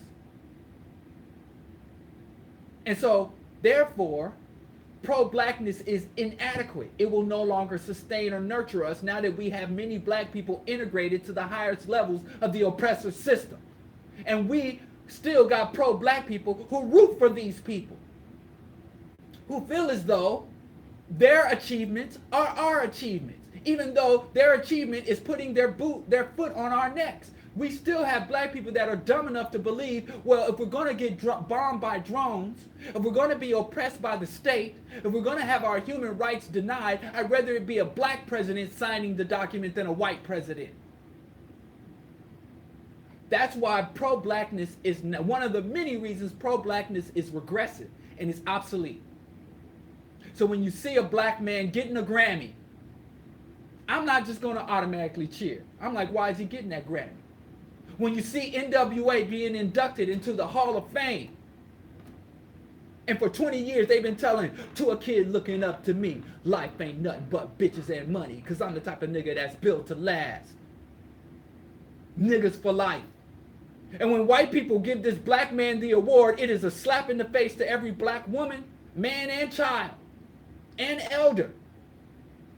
With such degenerate anti-black lyrics, and white folks are like, oh, good on you. And pro-black, look at NWA. They got one of the top grossing movies of all time. They're in the Rock and Roll Hall of Fame. They're in the, what's that writers, you know, getting Pulitzer Prize. All this for tearing us down. And we ain't got enough sense, because we still on this regressive pro-blackness, to say, wait a minute, this is offensive. We do not support, condone, or endorse this. And many of these black people, black elites, who's saying, listen, if black people overthrow the system, then no more private jets for me. No more Gucci, Louis, Fendi for me. And I'd sell out my whole race. There are African leaders who sell out the whole continent for a Bentley. We do have traitors. It's nothing to be ashamed of. Every race of people has traitors. Right now, you got Edward Snowden sitting in Russia, and the U.S. government, it just wants to get their hands on him. So everybody got traitors, but they don't celebrate. Not everybody celebrates their traitors. Not everybody roots for their traitors. Now me, I celebrate you, Edward Snowden. I appreciate what he did. But then again, I'm not a patriotic American. I'm the opposite of whatever the hell that is.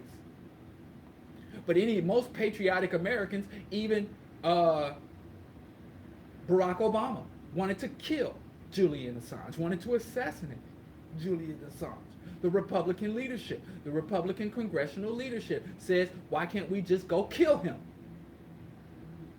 That's how people who are in power, even if the traitor does something that's quote unquote good or just or justified. So there's a little secret. The systems and institutions of white domination is not pro-white. There are many white people who have been crushed, murdered, killed, assassinated, exiled in order to preserve the systems and institutions of global white domination. Do I got to talk about the Chinese Revolution, the Boxer Rebellion, and the several civil wars, and how many heads that Mao had to take in order to secure the Chinese Communist Party and to consolidate his hold on the state? You know how much Chinese on Chinese violence it took to set up the regional superpower of China? You know how much white on white violence it took and is still taking to maintain white hegemony? Pro-blackness will not get us empowered. Pro-blackness allows members of our community to betray us with impunity, without consequence. Dr. Bobby E. Wright said that black people are the freest people in the world in one respect. We're allowed to do anything we want against our people, and the black community cannot and will not sanction you. So when I see a black person achieving on a local scale, on a national scale, on a global scale, I got some additional questions before I'm going to celebrate or join in. When I see a black person facing repression, before I join the fight, before I embrace their cause, I got some questions. Besides being black, what is your ideological view? What is your track record for contribution or extraction from the community? What is your ideological stance? What's your position on African decolonization? What's your position on black empowerment? How have you treated the black women in your life and the black youth in your life and the black people who are personal to you? I got some questions. And if you give me the right answers, then I can root for you. I will be your number one ally, your number one advocate. But if I don't get the right questions, I ain't as pro-black. I don't play that pro-black stuff. It's a hustle. And black people have been played out. We have rooted for, supported, and endorsed so many traitors. There are many black people who are allies and assets of our enemies. But because they got black skin, they got a wicked jump shot, or they can sing, rap, dance, or they can get before a podium with a Democratic mule symbol on their lapel and talk some good talk, and we fall for it because we've been taught to be pro-black. I ain't saying you got to be anti-black. I'm asking you to refine your pro-blackness. We need to be pro-revolutionary black, pro-socialist black, pro-collectivist black. There's a lot of forms of pro-blackness that we can be, but we can't just be blanket pro-black anymore. And there are so many black people. Remember Michael Jackson did that We Are the World for Ethiopia, and not a dime made it to those people in Ethiopia. The producers, the agents, everybody got paid off of that We Are the World song. And go look it up. There was even a documentary about it. It was a scam. And Michael Jackson was in on that scam, and Michael Jackson pocketed millions of dollars, lying, talking about he was going to feed starving Ethiopians. And at the same time, when Michael Jackson was flying to Eastern and Central Europe when in the 90s to look at sick and bombed children in Bosnia, I ain't saying it was the wrong thing to do, but I ain't seen him do that for black folks. Michael Jackson, again, was a hit from the 70s, 80s, and 90s. He was on top. And I didn't see him repping for our people. Black people were a tool for him. He was only black when it was convenient for him to be black. Remember, he was having issues with Tommy Mottola, and Sony was about to yank his whole catalog because he breached his contract? It was black people who rescued him. Remember then when he got in trouble, all of a sudden, when he got in trouble with Sony Music, when Sony Music came to collect, all of a sudden, Tommy Mottola, the white man, was the devil. He had Fruit of Islam security guards. Remember that? He was buddy cozying up with Farrakhan and all that when he got in trouble. But we didn't see him when we was in trouble. How many riots went down? How many uprisings and revolts have went down during Michael Jackson's reign at the top, and Michael Jackson is no comment? How many atrocities were committed against black people all over the world, and Michael Jackson was no comment? And Michael Jackson did not engage in any cause that was not. Michael Jackson, remember the boycott? The South African boycott? The apartheid boycott? Where was Michael Jackson? Now, when Mandela got out and he was a beloved global celebrity, then he ran and stood with Mandela. But then when Michael Jackson got his molestation charges, all of a sudden he's arm in arm with Al Sharpton. He's black again. I don't like when people put us up and put us down at their leisure. You either get down and stay down or go. And I don't like this revolving door blackness. But the ideology and practices of pro-blackness allow us to get pimped and played.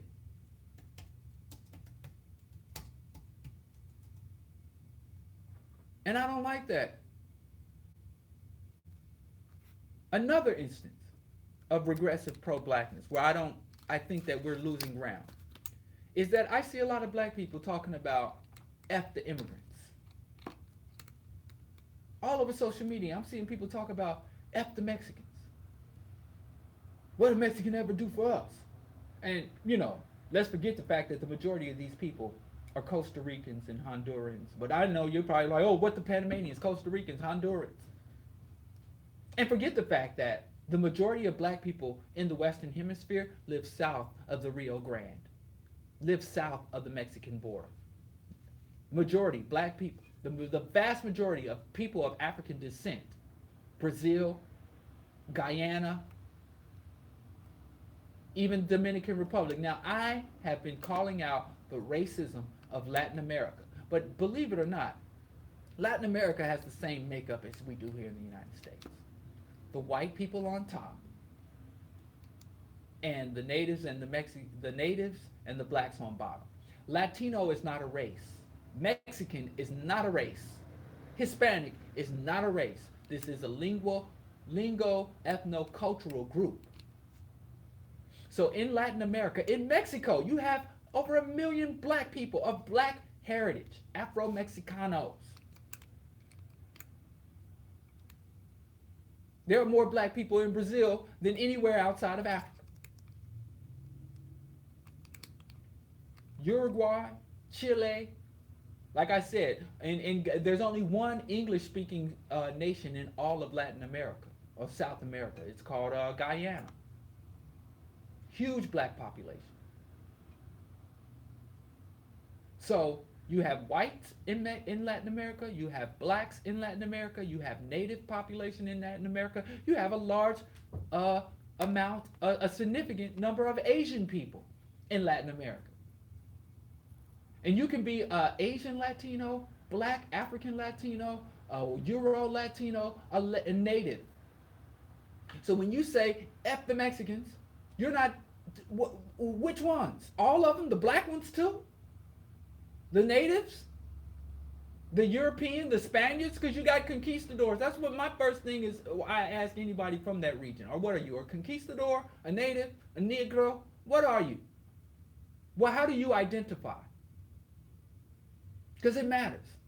We can't be simple. But let's say every Mexican, let's just pretend that all Mexicans are the same lineage. Here's the thing about these policies and about these atrocities and why black people. Martin Luther King said, and this just isn't just flowery talk, this is a documented reality. A threat to justice anywhere, an act of injustice anywhere is a threat to justice everywhere. Now ask yourself, how is it in the black community's interest? And a lot of black people really believe, and I don't want to rehash my presentation. Like I said, I shared Go to my YouTube page. I did a whole presentation at the Racial Justice Conference called Trespassing on the Plantation, Blacks and Immigration.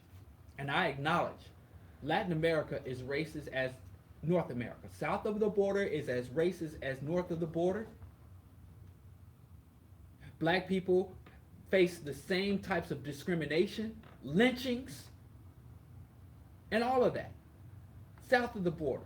Higher incarceration rate, higher poverty rates, higher infant mortality rates in Latin America. Even in our beloved socialist utopia of Cuba, they still trying to make black people, black Afro-Cubans sit at the back of the free public transportation while the white Cubans sit up front. Believe you, nobody's talked about that more than me. But there's something we have to understand when it comes to policy and positions. You have to, as a people, you have to make your positions known. And if you go back as far as Marcus Garvey, when it comes to policies, we have to say, what is your position? And this is not an emotional thing. This ain't about crying for Mexican babies, Honduran babies, Costa Rica. This ain't about crying for them. Or even if you lack empathy. This is about understanding how policy works and evolves. When the government sets up a bureaucracy and they give power, bureaucracies are self-sustaining. And what happens is you have this thing they often call mission creep, meaning that when a bureaucracy is set up and it gets bigger and it has a budget, its mission is to sustain itself, to grow and expand. So when these resources are put here, and after, when ICE is set up, right now there are certain members, Democratic members of Congress say we should dispel ICE. Because remember there was the OSS, and then the OSS evolved into the FBI, and then the FBI had a very limited mission. It wasn't a law enforcement agency. It was an investigative agency. What happened is the FBI was supposed to do investigations, collect the data, and then farm out the data to the interested or invested parties. It was just the Federal Bureau of Investigation. And then what did they do? They kept expanding. They kept growing. They kept taking on duties and responsibilities. And now the FBI men kicking your door, guns blazing, machine guns. Wait, I thought you just were supposed to investigate. Why you got a gun to my head? Why you dragging people out of their homes? What part of the game of investigation is that? And so the FBI is getting more power, and then the FBI and the CIA are butting heads because the FBI is trying to expand its mission overseas to catch terrorists, and then the CIA said, no, we do overseas, and then the CIA is saying we got to do internal surveillance, and the FBI said you're not supposed to do internal. All institutions and organizations grow and grow and grow. So a lot of times, what you want to do, if you're a social activist, if you're a social justice warrior, if you're a person who is interested into reducing the ability of the state to repress the citizens or anyone else, you have to get these agencies and obstruct them, shrink them, dissolve them. So as ICE grows and ICE expands, it's going to go do what they call surpass its mandate. Now look at NATO. NATO was founded just to stop the communists from expanding west. That's all NATO was founded for. The North American Treaty Organization. Now NATO has evolved and morphed. Nobody knows what the hell NATO is. All they know is they have a lot of guns, they have the capacity to kill people, and they're using that capacity to kill people and topple nations. And communism is no longer a threat. The Iron Curtain has been opened. So black people, even if you don't care about the Mexicans, if you're pro-blackness, you're so pro-black you don't give a damn about the rest of humanity, you have to ask yourself, there's yet another government agency that has its own incarceration facilities, has a bunch of armed goons, and now there's no more Mexicans to catch. There's no more Mexicans. Now we just got an executive order saying we can't snatch Mexican babies, but we good at snatching babies. Are there any other babies that need our protection? So even black people, you sit around and you be like, forget it. ICE can, in a flash of a pen, in the signing of an executive order, can be remandated for urban enforcement, for urban policing, what do they call it? A assistance to urban policing. Black people sit here and like, I don't care about them people overseas. I don't care about them Vietnamese. I don't care about them Somalis. You know, I'm an American. Guess what? All of the military infrastructure, the tanks, the drones, the machine guns, after they're done killing Somalis, after they're done bombing overseas, guess what? They bring those back and they distribute them to urban police forces. And now we got militarized police. If black people, if there was no overseas imperial militarism, there wouldn't be any local militarism. If you go back to the 1960s, before the United States had enacted the PNAC, the Project for a New American Century, when there was the Cold War, when there was a bipolar world where you had two superpowers vying for dominance, the police weren't militarized because the United States could not go overseas and act with impunity because they had the Russians to consider. Black people, if we didn't want militarized police in our community, we should have been fighting militarization overseas. If you don't want baby snatchers in the hood, armed baby snatchers in the hood, you better stop them at the damn border. You see how that works? You come and tell me one thing that the United States government did overseas that they did not later flip back on us. You even be like the Palestinians, forget them. I don't care about the Palestinians, Arabs enslaved Africans, all of which is true. But guess what? The cops that killed Freddie Gray, guess where they went to get their training? Guess where all of the new innovations in urban policing, in riot control, in urban surveillance of civilian populations, guess where all that came from? Israel. Guess where the Uzi, the Glock, and all these urban gangster thug weapons are manufactured? Israel. So if you refuse to stand against Zionism, if you refuse to have solidarity with the Palestinians, the very tactics that are used to keep Palestinians in the largest open air prison in the world are being implemented in our community, in Baltimore, on the south side of Chicago, on East St. Louis, south side of Kansas City, Missouri, where I will be next weekend. So black people, don't let your pro-blackness be so blinding to you that you don't have a global perspective, that you can't think long-term, that you don't understand, and I hate to use this word, but it's appropriate, the intersectionality of global repression and techniques and agendas. What is Trump's ultimate agenda? And if you understand Trump's ultimate agenda, he is not going to stop at separating families. And now that he's no longer separating the families, he's going to detain families together in indefinite detention. He's criminalizing a civil offense. Crossing the border without proper paperwork was a civil crime, was a civil offense. You could get fined, you could get deported, you could get monitored. But they generally did not incarcerate people for that offense alone. Now, if you cross the border with drugs, just like if you're speeding with drugs, you get more than a fine and a reprimand, you go to jail. Trump is mutilating and morphing the law. And if he can criminalize, and say, well, now we can put criminal offenses, we can take civil offenses and put criminal penalties on top of criminal offenses. So we can lock up people for crossing the border. That used to be a civil offense, and now it's a criminal offense. What about if you don't pay your bills? What if you renege on your car note? You have a work contract and you don't fulfill your labor contract. What about debtors' prisons? And then you're going to be like, so if you don't have basic human empathy to say, listen, I'm going to stand in principled solidarities. I know that Mexico is racist. I know my brothers and sisters in Mexico don't have no love for me, and the black people in Mexico ain't getting treated right. But let me tell you something. I don't support fascism in any of its manifestation imposed on anybody. There was a time where Kwame Ture used to love to comment about when the Ethiopian Italian wars.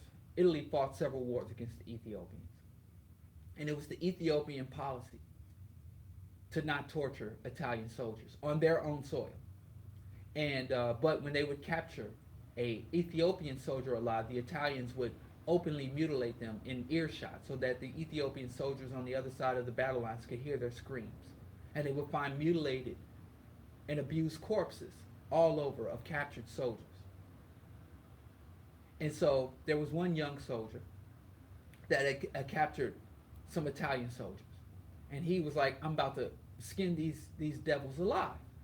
And his Ethiopian general said, you're not going to torture these men. And he's like, but they torture us. And he said, they're not our teacher. They're not our model.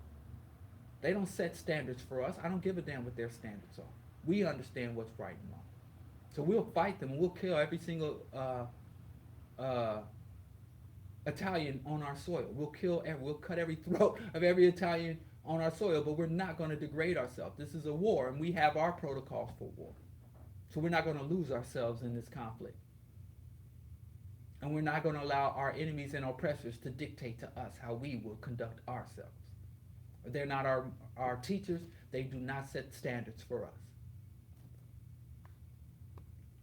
So, black people, I think we do need a comprehensive black policy for immigration, because immigration does harm us.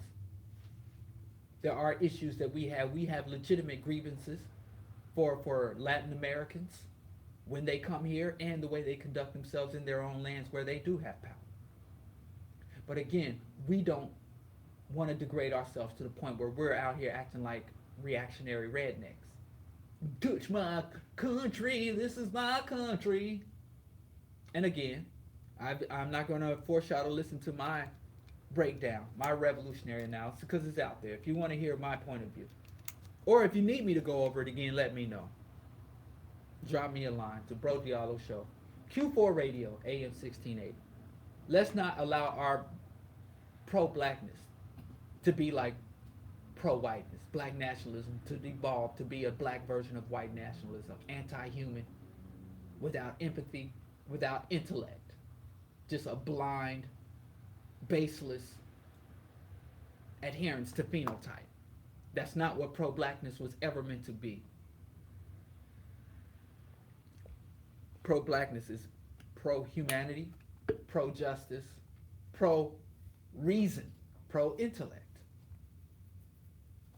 And let's not let the many regressive, many contaminated and sick individuals who claim to be pro-black destroy something. So let's refine, let's improve, let's turn pro-blackness once again into humanity. And I will go over again. I did get a request to go over. So next week, I'm going to talk about revolutionary immigration policy. Because even if you're out of power, you can have what they call a government in exile, where you can construct policies, where you can come up with ideas and concepts that you don't have to say, well, if I was in power. Because guess what? You don't start to construct policy once you take power. You got to already have it.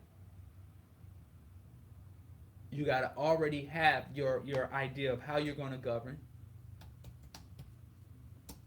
before you take power. Or else, and a lot of nations did that. A lot of dudes were so busy fighting for freedom, they had no idea of what to do when they got it. Let's not make that mistake. African people can begin to come up with means, methods, protocols, standards for how we will govern. Because again,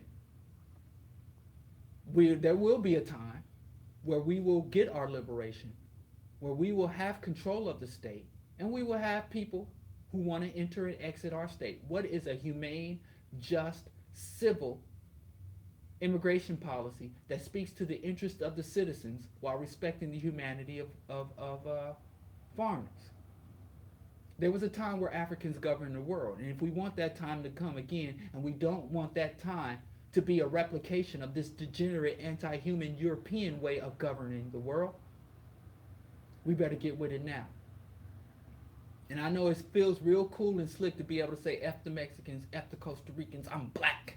But that's not what pro-black, you're degrading blackness when you behave that way.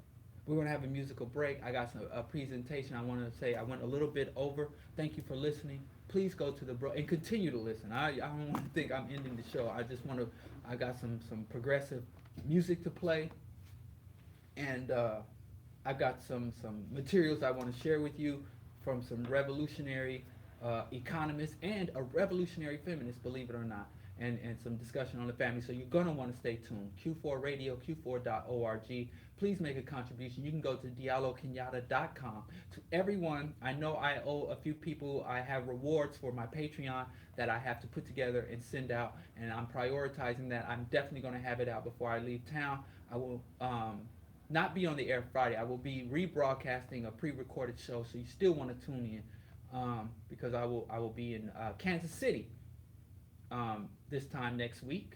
So if you're in KC, holler at me. I love to meet with my listeners and my comrades and my allies.